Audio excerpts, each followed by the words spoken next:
I'm delighted to introduce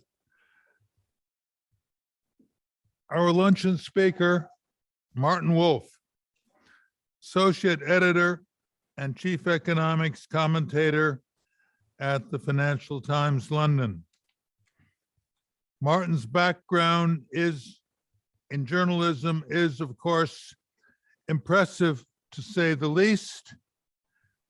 His many awards include the Commander of the British Empire for services for financial journalism, the Ludwig Erhard Prize for economic commentary, the Ischia International Journalism Prize, and many, many others. He's authored several books, and a new one, I happen to know, is on the way. Globally, he is regarded as one of the most influential economics journalists of our time. Foreign Policy Magazine and Prospect have named him in their top 100 lists of global thinkers, I think, for a long time. Larry Summers has called him the world's preeminent financial journalist. And Paul Krugman has described him as having a keen sense of observation, a level head, and an open mind. How do you do that, Martin? Martin and I came to know each other in Davos in the late 90s. I think it was. He's always correcting me. It's always a delight whenever we meet again. Martin, you have the floor, electronically speaking. So, first of all, I hope you can all hear me. I'm really sorry not to be with you.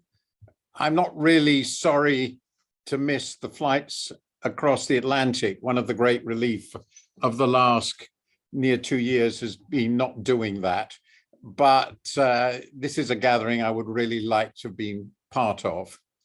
And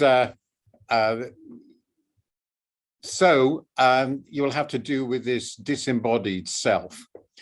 What I'm going to do, and I've been told very sternly it'll be about 20 minutes or maybe 22, but I'll be pretty close to that, is to do something no sane individual should ever do, which is to bring out the highlights of a book I'm just completing, which is on the title of The Crisis of Democratic Capitalism.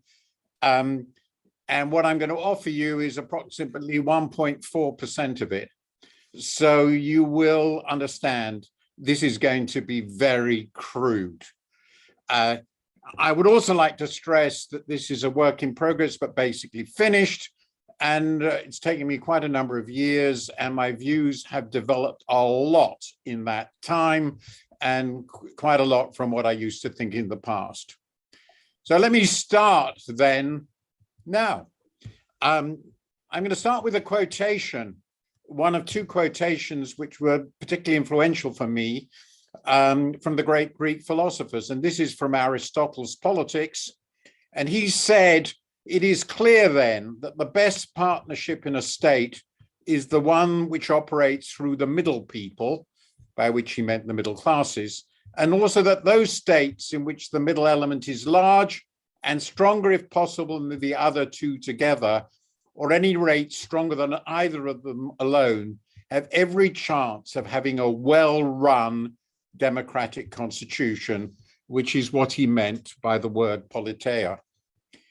In a liberal democracy, a democracy characterized by individual civil rights, the rule of law, and respect for both the rights of the losers and the legitimacy of the winners, fair elections have to determine who holds power. Attempts by a head of government and state to subvert an election or overturn the vote are treason. Yet that is clearly what Mr. Trump attempted to do both before and after last year's presidential election. He failed, decent and brave people ensured that, but this story has, I think, only just begun. Trump continues to hold the loyalty of his party's base and so to control its leaders. Meanwhile, such conservative stalwarts as Liz Cheney have been defenestrated. Her crime stating that Trump's big lie, that the outcome of the election was a big lie, is a big lie. The fact that Trump was lying is not news. What is news is that shorn of public office, as he is, Trump continues to define truth for the great majority in his party. There is a well-known German word for a political organization in which the duty of members is loyalty to a leader who alone defines what is true. It is Führerprinzip. The amateurish Stop the Steal movement of the last election has now morphed into a well-advanced project. One part of this has been to remove officials who stopped Trump's effort to reverse the results in 2020. But the main effort and the main aim is to shift responsibility in emergencies for deciding electoral outcomes to state legislatures. The Trump phenomenon is, alas, not unique, though it is far and away the most important for those of us interested in the future of democracy. Freedom in the World 2021, published by the independent US watchdog Freedom House, published, in fact, in February of this year, reported that we had just had the 15th consecutive year of decline in the global health of liberal democracy. The democratic recession, quote unquote, noted by the distinguished scholar Larry Diamond of the Hoover Institute in Stanford about 15 years ago, is now coming close to a democratic depression. This decline has occurred in all regions of the world, not least in the democracies that emerged after the end of the Cold War. But most significantly, it is also observable and very clearly observable in core Western democracies, and above all the US, far and away the most important of all democracies, indeed the country that in essence ensured the survival of democracy in the 20th century. So let me go back now from that opening to my view of how democratic capitalism was born in the first place. It's a very extraordinary phenomenon because democracy is, in fact, as you will all know, a very rare phenomenon in the history of organized human societies. According to the Polity4 database, a well-known database on such matters, there were no democracies 2 centuries ago. Even where republican institutions did exist, the franchise was extraordinarily restricted on the grounds of sex, race, and wealth. But then successively in the 19th century, franchises began to be widened, and slowly in fits and starts, universal suffrage democracy began to emerge to cover, by 1990, about half of the world's countries, at least notionally. So why did that happen? Why in the last 2 centuries did liberal democracy become, universal suffrage democracy, become a norm for the government of civilized countries? And the answer, I believe, lies with the emergence of a vital but difficult marriage between a liberal economy and democratic politics. Market capitalism and democracy are, in my view, what I think of as complementary opposites. The market economy and universal suffrage democracy both reject, and this is crucial, the notion of ascribed hereditary status which has been characteristic of almost all organized human societies. They both embrace the idea that people are entitled and allowed to decide really vital things for themselves in their own lives and in the lives of their societies. Market capitalism rests on ideals of free labor, individual effort, reward for meritorious performance, and of course, all this should be underpinned by the rule of law. Democracy rests on the ideals of free discussion and debate among citizens when making the law. There is a clearly complementary values.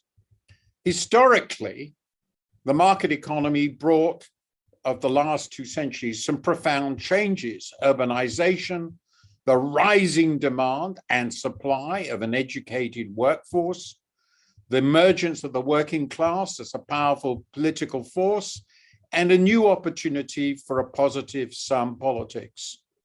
In complicated ways, I argue, these created necessary conditions for the emergence of democratic politics as the least contentious, indeed the only satisfactory way of running the polity that corresponded to these economic and social realities.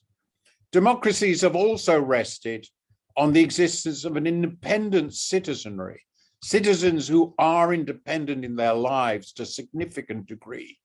Without private property and markets accessible by all, an independent citizenry cannot exist. And to the extent that those qualities don't exist, the independence of the citizenry is highly compromised, as of course has long been the case on racial lines in the US. This then is why the market economy and liberal democracy are complementary, yet they are also in vital respects opposites. Capitalism is cosmopolitan. The democratic state is territorial. The market is the domain of exit.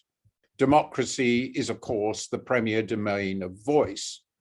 The market economy is naturally inegalitarian, the principle of $1, one vote.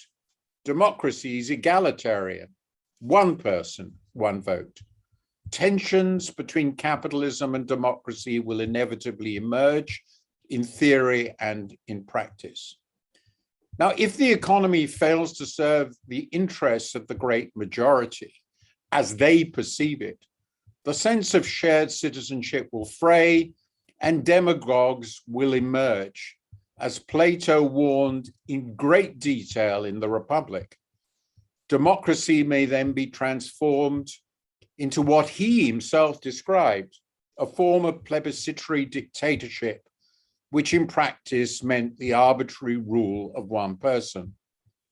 In sum, as Aristotle insisted, the political weight of people close to the middle of the income distribution must be dominant, must be immensely potent if democracy is to endure.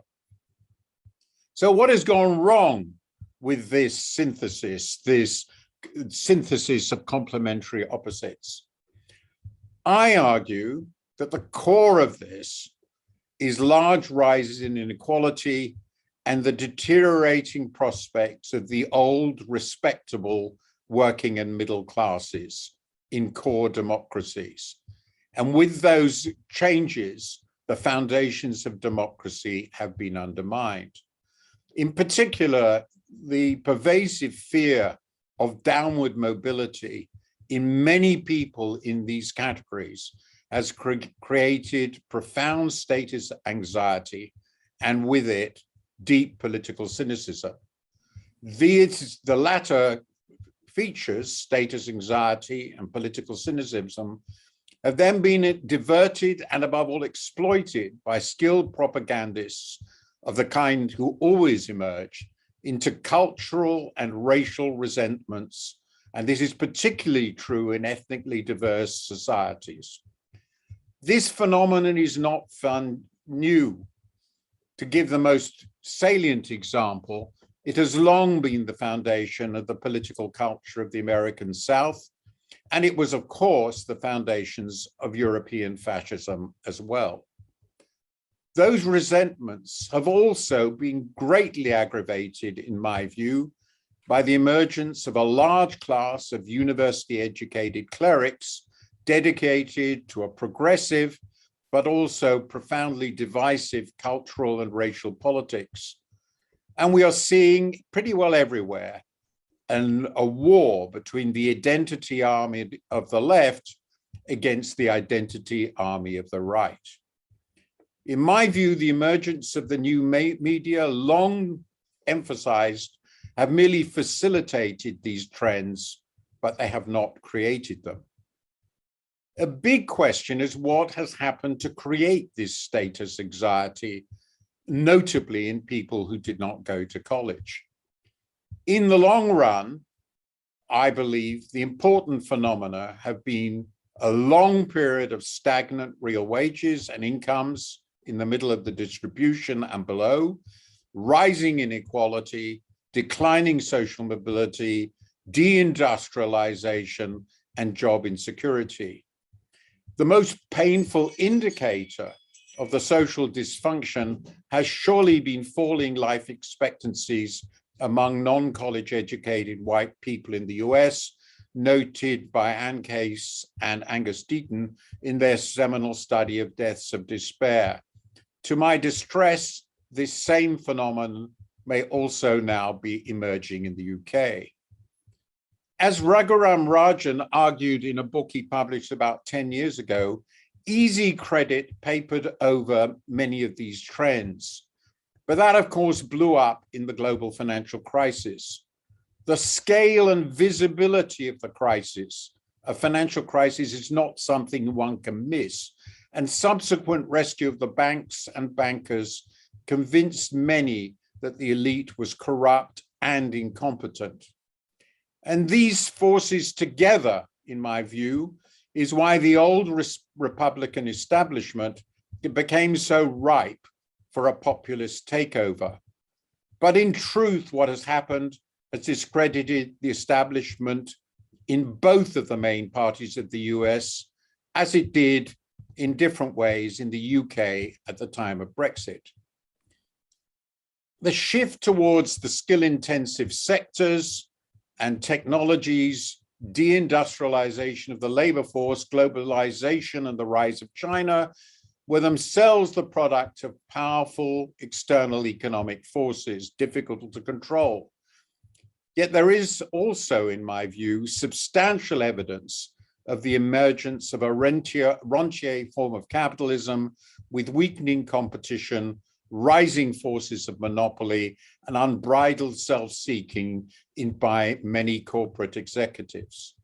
Furthermore, the role of money in politics, not exclusively, but particularly in the US, has been allowed to erode the tax base and even more the effectiveness of regulation. There is substantial evidence too that the policy preferences of the majority of Americans are frequently put aside in favor of those in elite positions. No wonder people are cynical about politicians. They are thought to be for sale, and of course, they are. Again, this is true in my country as in yours.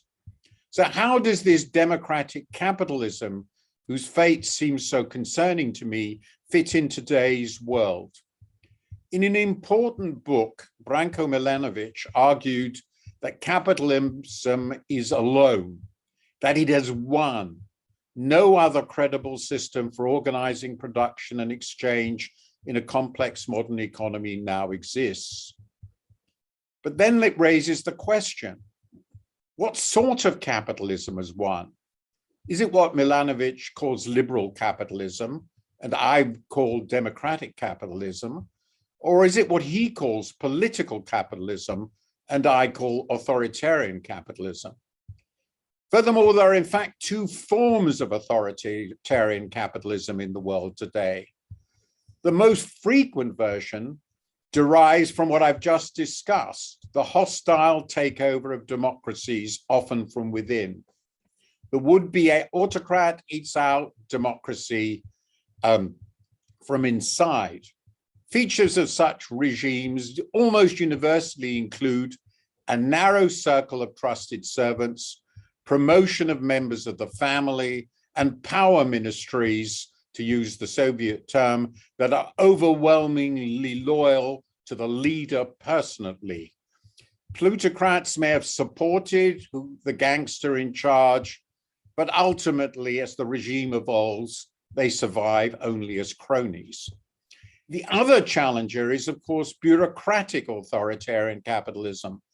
A communist bureaucracy operating a capitalist economy can be self-disciplined, long-sighted, technocratic, and rational. Even so, bureaucratic capitalism also suffers from the vices of authoritarianism, especially the tendency towards corruption and crony capitalism. These failings will damage both the economy and political legitimacy. Xi Jinping's anti-corruption drive clearly derived from his conviction that this was so, and I strongly suspect he was completely right. Bureaucratic authoritarian capitalism is a significant challenger to Western democratic capitalism. Yet we must not despair. Liberal democracy has come through many challenges over the past century. Just remember the state of Europe in May 1940 or its deep post-war division. More fundamentally, I remain convinced that it is the right system, or at least the least bad one.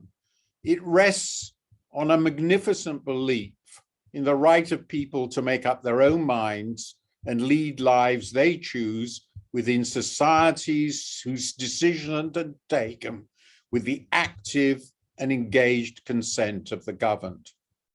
So let me conclude by discussing renewing democratic capitalism. The renewal of democracy and capitalism must, in my view, be animated by a very simple, old, and powerful idea, that of citizenship. If democracy is to work, we cannot think only as consumers, workers, business owners, savers, or investors. We have to think as citizens.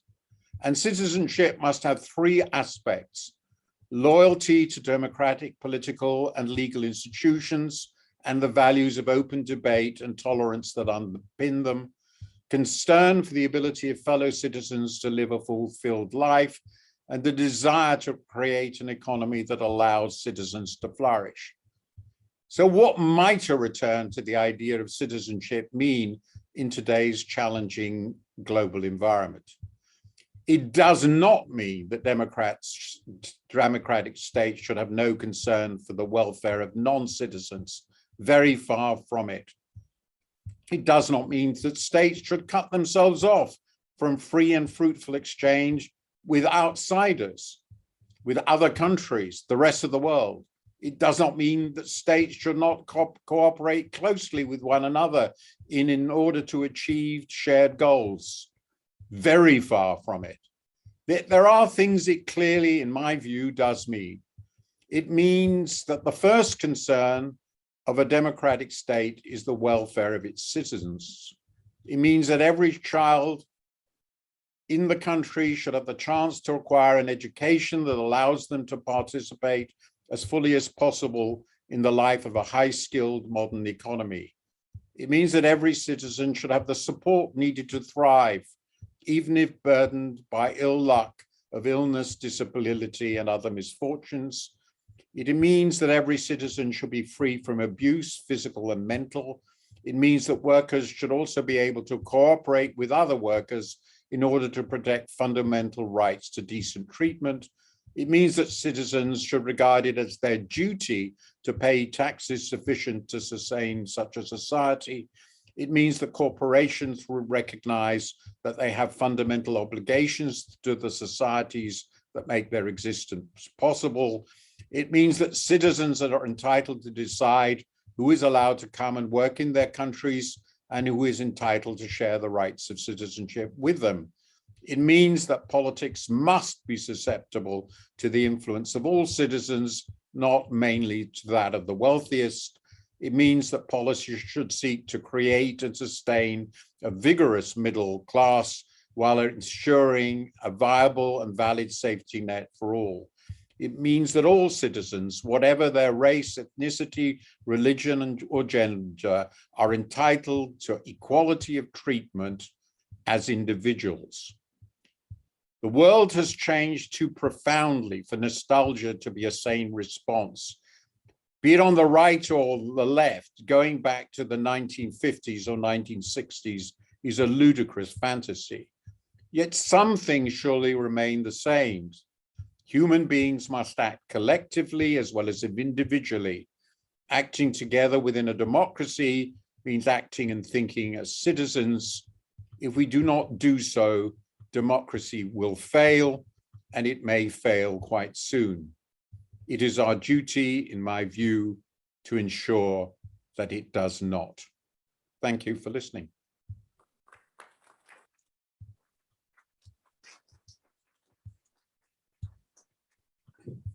So we do have time to take a few questions, Martin, if that's okay with you. Yeah, I expected people to throw buns at me.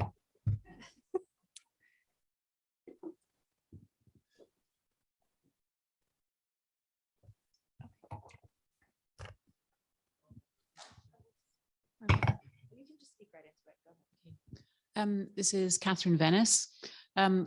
So a lot of authoritarian experts, academic experts, have been warning us for several years now that the US is going headlong down a path towards authoritarianism. If that's the case, if Trump returns to power in 2024, which economy in the world right now do you think is going to be the most relevant example for us to be thinking about in terms of what we should be expecting future business life to look like under that scenario?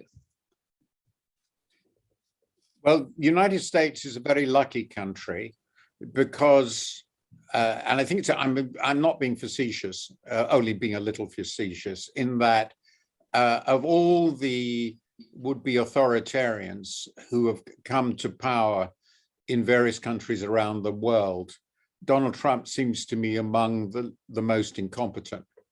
And he would be operating within the context of the best established structure of independent legal and other institutions, as well as the federal constitution, that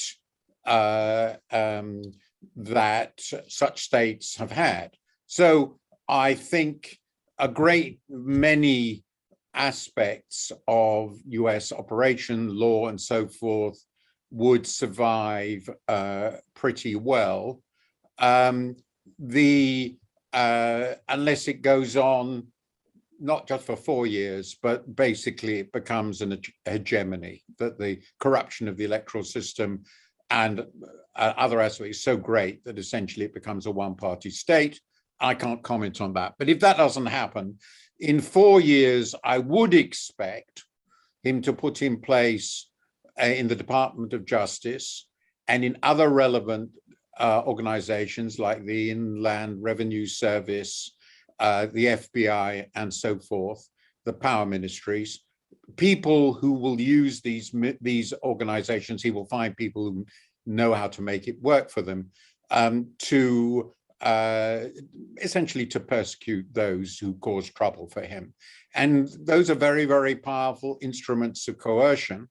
And for a lot of people, they will be fairly effective. I've been astonished how in sundry countries it has been possible to use the legal system. Hungary is an example, Turkey is an example, in this way, essentially to corrupt and warp the independence of business people and so forth, as well as other institutions. How far that will go in the US, I have absolutely no idea. I mean, it would be an idiot for me to say, but I have a suspicion that the path in the US, if it goes this way, will be long, winding, difficult, and not a simple linear development of the type we've seen in other countries. The potential resistance in the US is obviously vastly greater than anyone else. So I don't think there is any exemplar out there of what would happen. I have been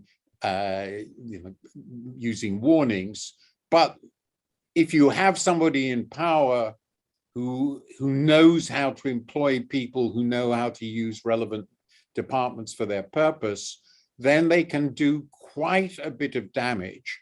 And if they're succeeded by people younger, more determined, more ruthless, and there are plenty of them around who also obtain power over a long period, they can warp a constitution completely.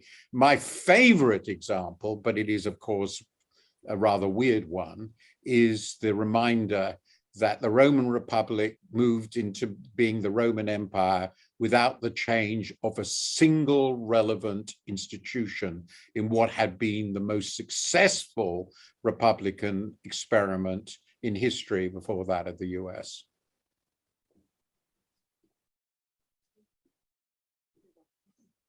Hi, yeah. So in the last 15 years, we've seen a profound shift in terms of social connectivity that's been enabled by technology. And I'm wondering if you have thoughts on popularism and how popularism might play a role in evolving democracies. I presume you mean populism, or anyway, Yes, populism. I think of it as populism.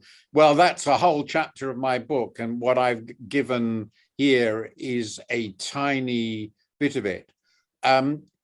But I use the word demagoguery. I think it's much better than populism, but then that's my terrible classical background. That's why I use demagogue for populist.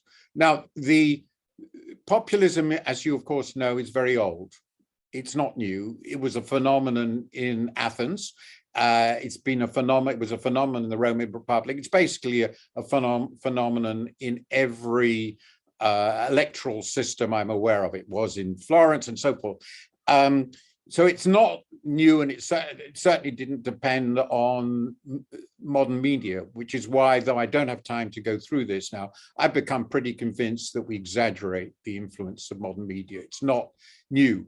But populism, in my view, having read an enormous amount on this, but it's not a field of my expertise, but I have a chapter on it, can be seen in two different ways.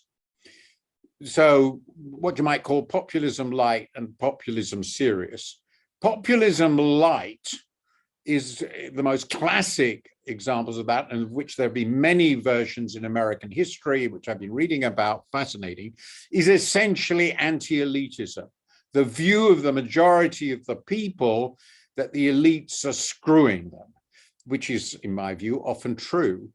And populism light is, as it were, looking for leaders or a leader who will use existing institutions to rebalance the workings of society and the economy in the interests of the majority. So it's the majority against what are seen as narrow elites.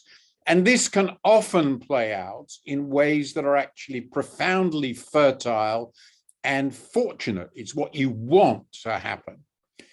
The second version of populism, which is, I think, what you're seeing in a number of countries, including the US, is what, and I rely very much on his writings, Jan Werner Müller of Princeton describes as anti-pluralist populism. This is populism that says we, and we alone, are the real people, a phrase that actually Donald Trump has used, and everybody else who doesn't vote for us is not part of the real people. They are in fact enemies of the people, to quote a famous headline in the Daily Mail after Brexit.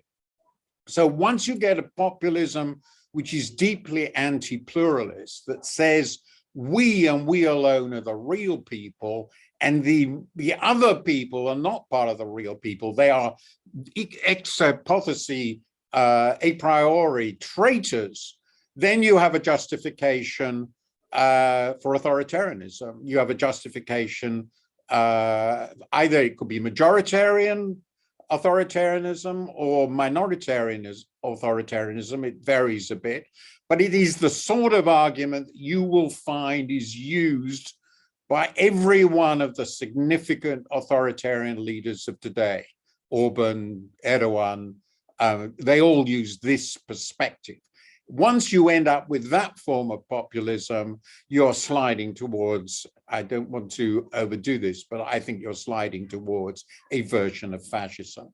Unfortunately, echoes of that view, that perception of how electoral politics should work and who is a legitimate player in it, are clearly present now in the US, and also, though to a smaller degree, in my view, in the UK.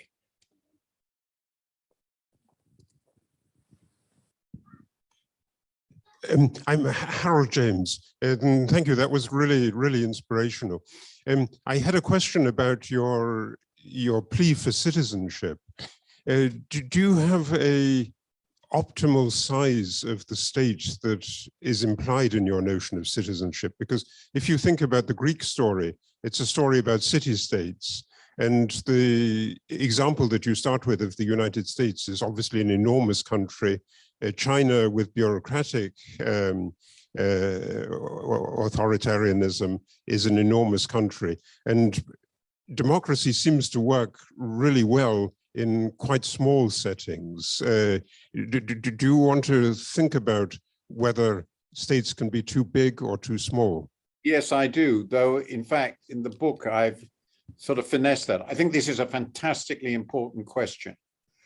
And it is obvious that if you look at the world today, the countries that we would regard as having the most successful and vital democracies are places, I think, like Switzerland, Denmark, Sweden, Norway, and indeed, they all have in common that they are small. Everybody, as it were, knows everybody else.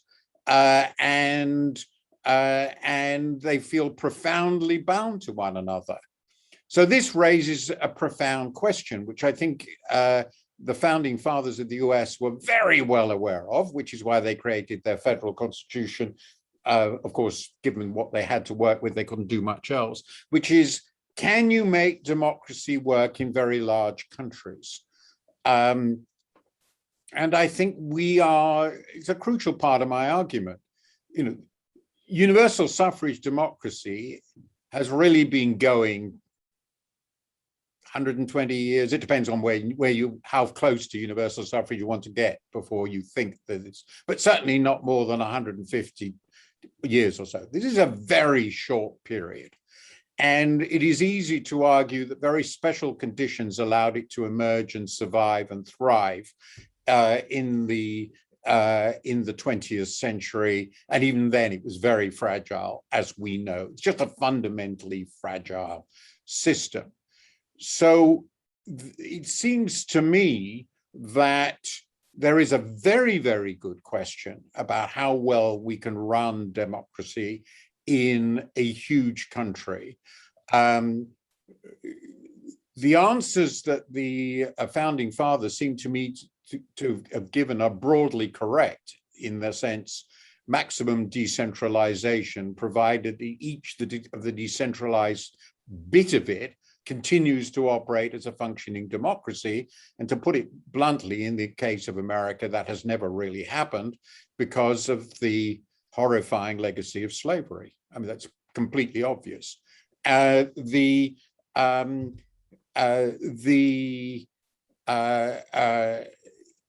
a country like the UK, at least the England, because I think it is going to break up, so that supports your hypothesis, Scotland will leave. England may be small enough geographically and homogeneous enough and feel itself sufficiently threatened by Europe, the rest of Europe, to remain united and democratic. But it's a genuinely interesting question. I tend to think it will, but for the US, recent developments in the 30s, as I've increasingly been reading them, what happened in the 30s. I have a section in my book on the accident of FDR. You could imagine another history. And what is happening now in the US does raise a profound question whether a state, a society and a country this large, this diverse, in every possible dimension, can stick together with a sense of shared commitment as citizens, and therefore to the loyalty to shared institutions and processes that are involved in creating democracy in the long run. I think that is an absolutely core question, which the founding fathers unambiguously recognized. I spent quite a lot of time looking at the Federalist Papers in this recent years, Hamilton's work on the presidency, on the electoral college, all fascinating stuff. But I think it is a very real question. And certainly I wouldn't dream for a moment of going to China personally and say, we know how to do this, you try this. Anyway, they're not going to do it, which doesn't mean, coming back to where I said, I personally believe that this is simply the far and away and incomparably the best system for human flourishing, to use Ned Phelps' wonderful phrase, human flourishing, which involves this symbiosis between individualism in the market and individuals working together in politics as citizens. And if that can't be done because our societies have become too big, complex, and diverse, to me, that's just a horrifying tragedy. And so this book, this work is a tiny, obviously irrelevant contribution to trying to keep this thing going. But I accept the argument and the concern very much. So I think we may have one more question here, one last question. Hi, I'm Sam Gray. Thank you so much for your speech. Really enjoyed it. It seemed throughout your speech you've been hinting at a best case scenario for the future of democratic capitalism and a possible worst case scenario. Essentially, whether leaders of liberal democracies do what is necessary to shore up capitalism. And I'm wondering, in your view, if leaders of liberal democracies are serious about doing that, what is the policy response that we will see from them in the next 5 to 10 years? Well, I have 3 chapters on that. They're very long, and I think they're sort of, I've come to the view, I'm going to run them anyway. One of the people in this audience, Rob Johnson, has read every single one of them, and I'm very grateful to him for this. I think, and I don't have the time, I do discuss a lot of this, there isn't a package. And the reason for this, and I feel this even more strongly after the last 10 months in the US than I did when I wrote the book, that every country has its own history, nature, because of the scale point that Harold mentioned, so that what you can do to make things work are different in every case. And I think the tragedy, to me, of the US, which is obviously what obsesses all non-American Democrats now, is that it needs most, I think, it needs more change than most of the others. I mean, comparable high-income democracies today. This wasn't true half a century, 60 years, 70, 80 years ago. But it is least capable of delivering it because the geniuses who created the Constitution were determined to prevent the government from being effective, and they have been remarkably successful. So it does seem to me that it is quite easy to produce a blueprint of the sort of things you'd probably want to see happen, which would make people feel more secure, more comfortable, less enraged, less committed to an endless cultural and culture-related internal war, culture plus ethnic internal war, then now you can imagine those things that actually use the state to bind people together.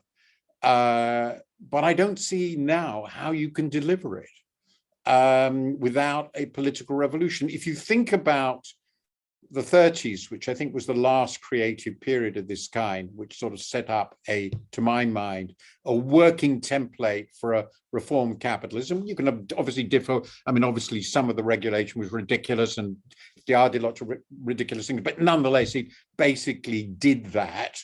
I think it seems to me there was an immense amount of luck in what happened. In particular, the collapse of the economy in the early 30s was so colossal. The wipeout of the then most conservative elements in electoral politics was so colossal, so that the Democrats had this huge potential power position. And FDR was a very, very remarkable politician, even if he was somewhat tyrannical in some ways. Really remarkable politician, one of the greatest politicians in democracies that have ever existed. Well, that was all luck. It hasn't happened this time. I hoped it would happen in 2010, in 2008 and thereafter, but it didn't. So I don't see how you go from here to there. And perhaps the best answer there, and I won't go about all the other countries because there I think it's simpler to do this. Simpler, I'm not saying it will happen, it's simpler. But in the US, I've come to the view that it isn't impossible to imagine a set of policy proposals which would calm this anxiety, war, and so forth. It wouldn't be easy. But I can't see how the politics will do it. It will take political genius, it seems to me, and I don't see for the life of me where that's coming from. These may be the symptoms of a 75-year-old who's begun to suffer from the sins of the most prevailing sin of a 75-year-old, which is pervasive pessimism. But that's what I feel at the moment. It's not what I felt 3 or 4 years ago.